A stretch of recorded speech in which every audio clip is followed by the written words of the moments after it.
8 जून 2026 सोमवार का दिन यहाँ अमेरिका से आपसे मुखातिब हैं। मेरे साथ हैं prominent Kashmir region Pakistani journalist Atiq Sadozai sahab. और सूरत हाल ज़ाहिर है जो पाकिस्तानी साइड ऑफ कश्मीर में हो रही है वो काफ़ी ज़्यादा कंसर्निंग है। उस पर मुख्तलिफ़ तरह की चीज़ें इस वक्त चल रही हैं। उसमें हुकूमत का एक मौक़िफ़ है, उसमें अवामी एक्शन कमेटी का एक मौक़िफ़ है, वहाँ पर रहने वाले लोगों का एक उस पर इम्प्रेशन है, और जो ओवरसीज़ में लोग हैं वो भी कुछ ना कुछ सरगर्मियाँ कर रहे हैं। इस वक्त काफ़ी ज़्यादा सवालात हैं क्योंकि फ्लरी ऑफ इवेंट्स यानी रिपीटेड वाक़यात हो चुके हैं, जिसमें तशद्दुद भी है, जिसमें बयानात भी हैं, जिसमें वो सारे वाक़यात मौजूद हैं जो ज़ाहिर है काफ़ी ज़्यादा तशवीशनाक भी हैं। अतीक साहब बहुत शुक्रिया। अतीक साहब क्योंकि जो गवर्नमेंट ऑफ आज़ाद कश्मीर है, जो जब राजा फ़ारूक हैदर साहब वज़ीर-ए-आज़म थे, उस वक्त बहुत क्लोज़ली उनके प्रेस सेक्शन में काम कर चुके हैं, बहुत क्लोज़ली चीज़ों को जानते हैं। थैंक यू सो मच, आपके टाइम का बहुत शुक्रिया। सबसे लार्जेस्ट क्वेश्चन ये है कि ये नौबत यहाँ तक क्यों आई? अगर हम देखते हैं कि अक्टूबर 2025 से इस वक्त तक का जून तक 8 महीने बनते हैं, एक्शन कमेटी का ये मौक़िफ़ के जो कमिटमेंट्स की गई थी, ये ठीक है कि 38 में से 35 जो मुतालबात थे वो मान लिए गए थे, लेकिन उनका केस ये था कि उस पर अमल दरामद नहीं हुआ, और उसके लिए जो फ्रेमवर्क पर अंडरस्टैंडिंग हुई थी कि 90 रोज़ के अंदर इब्तदाई फ्रेमवर्क सामने लाया जाएगा, उनके मुताबिक ऐसा नहीं हुआ। कोई 3 ऐसे पॉइंट्स हैं जिन पर कुछ ना कुछ पेशरफ्त हुई, और जो एक चौक पॉइंट था जो गले का तोक बन गया, वो 12 नशिस्तें थीं। तो आपके ख़्याल में कोताही कहाँ से हुई? देखिए, बिस्मिल्लाहिर्रहमानिर्रहीम। बहुत शुक्रिया फैसल, आपने आज मुझे मदऊ किया।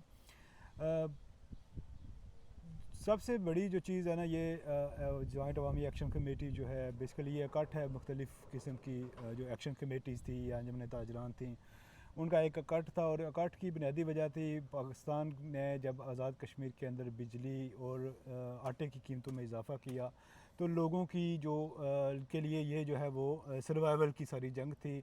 लोग जो है वो बिजली का बिल पे नहीं कर सकते थे, क्योंकि आज़ाद कश्मीर जो है वो पाकिस्तान को ऑलमोस्ट 3 से 4 हज़ार मेगावाट बिजली जो है वो पैदा करके देता है, और आज़ाद कश्मीर की टोटल जो अपनी ज़रूरियात हैं वो 500 मेगावाट से ज़्यादा नहीं है। तो वो लोगों के लिए ज़िंदगी और मौत का मसला था, उसके ऊपर इकट्ठ हुआ। फिर उसके अंदर हमने देखा कि जो एक्शन कमेटी है वो, अब आवाम जो है वो अपने हकूक़ के लिए आई थी सड़कों के ऊपर। उन्होंने आके अपने हकूक़ लिए, उन्होंने आटे के लिए सब्सिडी ली, उन्होंने बिजली जो है वो 3 रुपये यूनिट लेके आए। तो लामाला उसके अंदर अंजुमन ताजरान जो आज़ाद कश्मीर के बाहर से जो एक्शन कमेटियाँ थी, उनके जो नुमाइंदा थे, वो लोग वहाँ पे पहुँचे और उन्होंने मुज़ाकरात के अंदर हिस्सा लिया। और एक जॉइंट अवामी एक्शन कमेटी नाम की थी जो तंजीम में, वो मार्ज़ वजूद में। उसके बाद उसकी चार्टर ऑफ डिमांड में हमने देखा कि इजाफा होता गया, और 10 पॉइंट्स के ऊपर गए, फिर 15, फिर 16, फिर 31 और 36, 35 जो टोटल पॉइंट्स हैं उसके ऊपर जाके आखिरी जो उनका चार्टर ऑफ डिमांड है वो वहाँ पे पहुँचा। और गवर्नमेंट का कहना ये है कि हमने उसमें से सिर्फ 2 मुतालबात के अलावा बाकी सारे मान लिए थे। तो उसके इम्प्लीमेंटेशन में हम देख सकते हैं कि इस चीज़ में दूसरी कोई राय नहीं है कि आज़ाद कश्मीर की जो लीडरशिप है, आज़ाद कश्मीर के अंदर जो मौजूदा दस्तयाब जो आपके पास जो अरकान असम्बली हैं, जो सियासतदान हैं, उनके अंदर वो कैपेसिटी नहीं है जो हमने देखा माजी में सरदार अब्दुल क़य्यूम ख़ान के पास होती थी, सरदार इब्राहिम ख़ान के पास होती थी, या हमने देखा कि जो अतीक ख़ान है बतौर प्राइम मिनिस्टर, उनके पास एक अथॉरिटी होती थी, लोगों के दिलों में उनके लिए इज़्ज़त होती थी। फ़ारूक हैदर के दौर में भी हमने देखा। इसके अलावा जो पहले इवन चौधरी अब्दुल मजीद जो है वो जो ख़ुद को अवामी वज़ीर-ए-आज़म कहते थे, उनके दरवाजे हमेशा लोगों के लिए खुले होते थे। उनके दौर में मंगला डैम रेजिंग का बहुत बड़ा एक जो है वो प्रोजेक्ट हुआ। आवाम की हज़ारों की तादाद में आवाम सड़कों के ऊपर थी, लेकिन मुज़ाकरात से जो है वो चीज़ें आगे बढ़ी। बेशुमार मसाइल जो है वो रह गए, लेकिन बेशुमार मसाइल हल भी हो गए।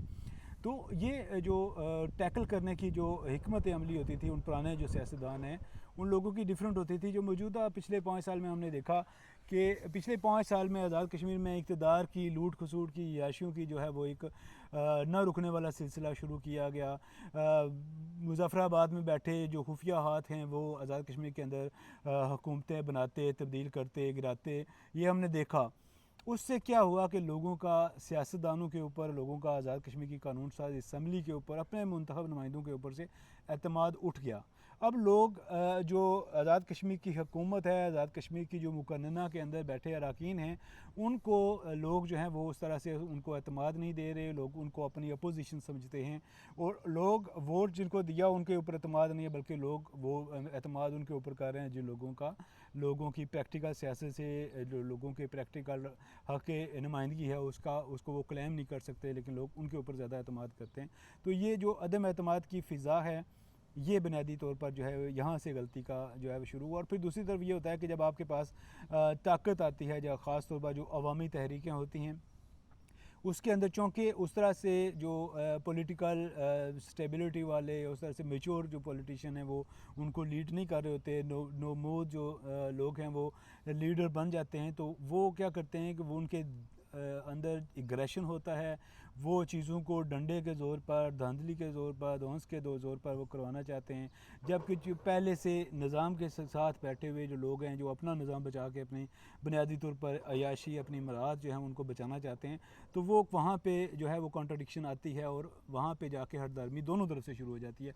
तो मैं ये समझता हूँ इतनी लंबी बात करने का मकसद ये था कि थोड़ा सा उसका पस मंज़र भी हमारे सामने आए कि उसमें जो बुनियादी जो यहाँ तक हालात पहुँचने में दोनों जनब की हरदर्मी जो है वो शामिल थी, और सबसे बड़ी जो इसके अंदर जो इंजीनियर्स हैं जिनको आज़ाद कश्मीर के अंदर कहते हैं, उनकी इंजीनियरिंग जो है वो लोगों को यहाँ तक लेके आई है। अच्छा अतीक साहब, बहुत शुक्रिया, आपने बैकग्राउंड दिया। देखने वाले ज़ाहिर है एक डिफरेंट लेंस से देखते हैं, जो कि बड़ा सरप्राइजिंग भी है। ज़ाहिर है गुज़श्ता 76-77 सालों से ये ख़ित्ता ज़ाहिर है लाइन ऑफ कंट्रोल के ऊपर वाक़या है, मोस्टली मुश्किल इलाका है।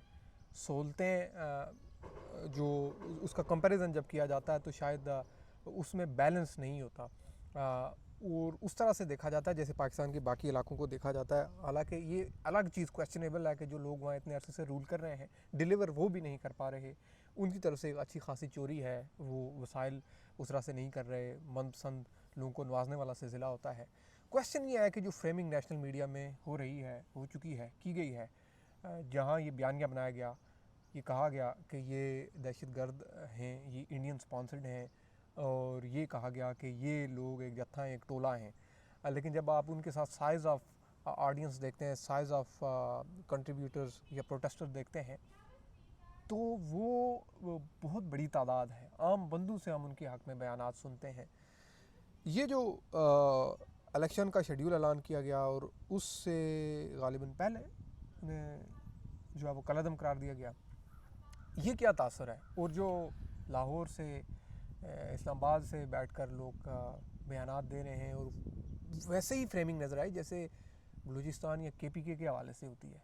देखिए, हमने अभी जो रिसेंट जो एक्टिविटीज़ हुई हैं, रिसेंट जो क्लैशेस हुई हैं फोर्सेस के दरमियान और लोगों के दरमियान, उसके अंदर देखा कि दोनों जानिब से जो है वो कश्मीरियों की जानिब से पाकिस्तान के ख़िलाफ़ और पाकिस्तानियों की जानिब से कश्मीरियों के ख़िलाफ़ एक बड़े मैस लेवल के ऊपर जो है वो प्रोपेगेंडा शुरू हुआ, और जो नफ़रतें हैं उनको हवा देने की कोशिश की गई। मैं अक्सर कहता हूँ कि हमारे जो पॉलिसी मेकर्स हैं, हमारे जो स्टेट की जो पॉलिसी डिज़ाइन करते हैं, वो अक्सर दिमाग से नहीं बल्कि बूटों से सोचते हैं।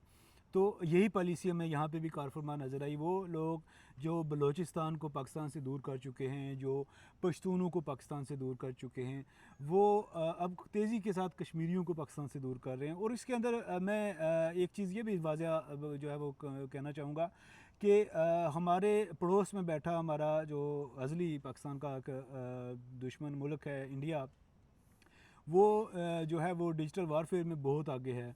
उन्होंने हमने माजी में देखा बेशुमार जगहों के ऊपर, इवन हम ट्विटर के ऊपर देखते हैं बेशुमार बलोचों के नाम से इंडियन अकाउंट्स चल रहे होते हैं, बेशुमार पश्तूनों के नाम से, अफ़गानियों के नाम से ट्विटर हैंडल्स जो हैं वो काम कर रहे होते हैं और नफ़रतों को हवा दे रहे होते हैं।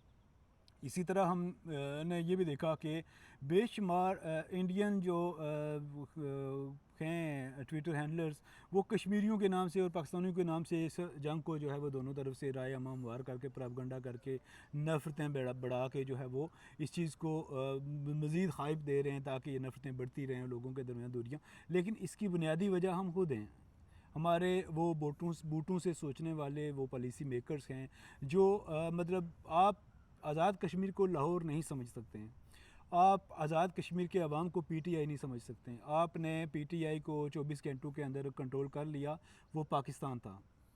ये आज़ाद कश्मीर है, यहाँ पे आपका एक एक्ट जो है वो न सिर्फ आज़ाद कश्मीर के अंदर बल्कि पूरी दुनिया के अंदर जो है वो आपके लिए नुकसान का बायस बनेगा।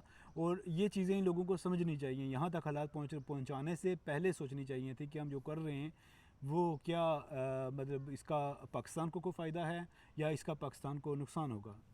तो ये जो डिफरेंस है, क्योंकि बड़े प्रोमिनेंट जर्नलिस्ट ने ये भी कहा कि ये मुतनाज़ा का खेल ख़त्म करें, इसको मिलाएं इस तरफ। और ये जो इस आड़ में, अच्छा ये भी कहा गया कि 360 अरब का आपका बजट है और आप ख़ुद अपना बजट पूरा नहीं कर सकते, बिजली आपकी सस्ती है, आटा आपका सस्ता है, आपको सब कुछ दस्तयाब है, उसके बावजूद आप जो है वो रियासत मुखालिफ तहरीक चलाते हैं, रियासत मुखालिफ। इसको आप कैसे डिफ्रेंशिएट करेंगे कि जो state of Azad Jammu and Kashmir है, जिसका एक एक्ट 74 है, जिसको लेकर पूरे कश्मीर कॉन्फ्लिक्ट, जिसमें including GB, Indian side of Kashmir और ये कश्मीर यूएन पर इंटरनेशनल एक्सटेंडिंग मौजूद है, यहाँ पर हमेशा से हम देखते आए हैं कि एक अलग रियासत पाकिस्तान के साथ तलाक की मोस्टली बातें होती रही हैं और कुछ लोग ज़ाहिर है अपना मौक़िफ़ रखते भी नहीं रहे। यहाँ मार्जिन रहा हमेशा, एक पॉलिटिकल एक फ्लेक्सिबिलिटी रही है। और बड़ी सख्त हुकूमतों के दौर में, ज़ियाउल हक साहब के दौर में, जनरल मुशर्रफ के दौर में, अयूब खान के दौर में, ये सारी तहरीकें रहीं। 91 में LOC की तरफ मार्च हुआ और इससे बड़े बड़े मार्च हुए। ख़ुद फारूक हैदर साहब के दौर में जसकोल धरना हुआ। तो उस चीज़ को पॉलिटिकल स्पेस दी